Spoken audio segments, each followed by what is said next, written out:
మామూలుగా గృహిణి అంటారు కదా సార్, గృహిణి అనే విషయానికి వస్తే మీరు హౌస్ వైఫా అంటారు. ఎంత సులకనగా అంటారు సార్.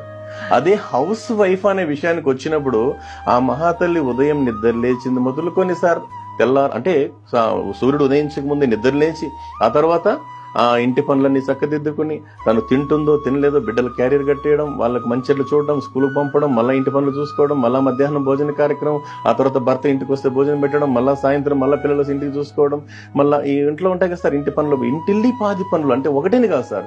ఇల్లు శుభ్రపరచడం కావచ్చు, పాత్రగానులు అంటే సామాన్లు కడుక్కోవడం కావచ్చు, లేదా చాలా పని ఉంటుంది. ఇవన్నీ చేసిన తర్వాత అదే అన్నారు కదా సార్, మా గురువు నారాయణ స్వామి గారు చెప్తుంటారు మాటల సందర్భంలో, ఒక గృహిణికి జీతం ఎంత ఇవ్వాలంటే ఆ దేశ రాష్ట్రపతి కన్నా ఇచ్చే జీతానికన్నా ఎక్కువ ఇవ్వాలండి అన్నారు సార్. అది గృహిణి యొక్క గొప్పతనం సార్. సార్ మీరు చెప్పిన దాంట్లో ఇంకొక విషయం ఏంటంటే, కొంతమంది ఇంత ఇంటి పని చేసి కూడా ఆఫీస్కి వెళ్ళి కూడా పనిచేస్తుంటారు. అవును సార్. మీరు గృహిణి అన్నారు